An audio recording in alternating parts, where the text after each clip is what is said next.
Alexander the Great had a long list of achievements.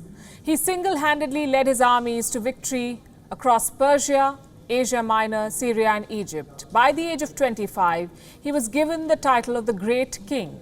In the next 8 years, Alexander built an empire that stretched across 3 continents. But when Alexander the Great went up against the Pashtuns, he took an arrow in his leg and almost lost his life. This happened in the 4th century BC. The valor of the Pashtuns is legendary, and now many centuries later, they're out to take on a new adversary, the Pakistani military. The Pashtuns are protesting decades of oppression. They're shaking the throne of these generals.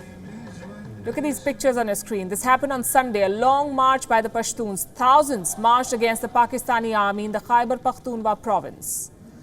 For the Pakistan military, their worst nightmare has just come true, a grassroots campaign that challenges their grip on power. This is a civil rights movement in Pakistan. You may not find these images in the Pakistani media. They've largely ignored this because giving the Pashtuns a platform is challenging the military itself. The Pakistani media, you see, is censoring and blacking out even political leaders. What chance do these Pashtuns have? The people you see on your screen are supporters of the Pashtun Tehfooz movement, the PTM. They're also known as the Pashtun Protection Movement. They came to prominence in the year 2018 and their campaign has been gaining traction since. It began in Waziristan, a remote town along Pakistan's border with Afghanistan. The PTM tapped into the anger of the Pashtuns, the discrimination they faced, the violence perpetrated by Pakistan-backed Taliban, and the anger against the military. The Pashtuns hold the Pakistani military responsible for the death and displacement of thousands of people. They say they're treated as second-class citizens, an ethnic minority denied even the basic rights in Pakistan. The Pashtuns are fighting for their right to life. And the Pakistani Army wants to suppress their campaign. The protest has got the attention of the world, and despite a media blackout, they found support within Pakistan. We've seen 3 major protests that shook up the Pakistani military establishment in the past few years. In February 2018, the PTM staged a sit-in protest in Islamabad, followed by demonstrations in all major Pakistani cities. Almost a year later, hundreds of young men and women marched in Lahore. They had 3 demands: freedom of expression, respect for the Constitution, and civil rights. The rally was called Citizen Protection March.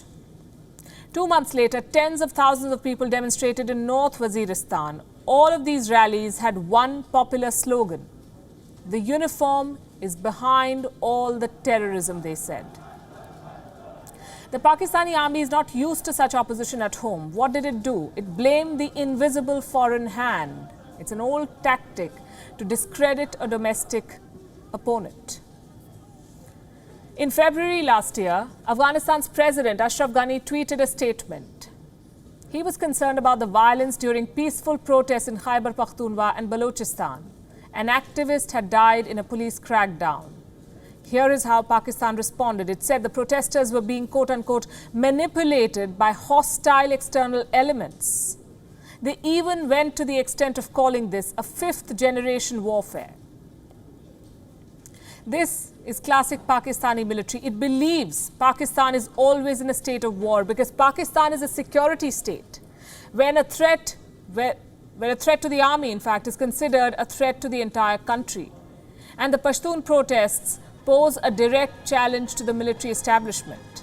The military is rattled, and with good reason, because this is how movements begin.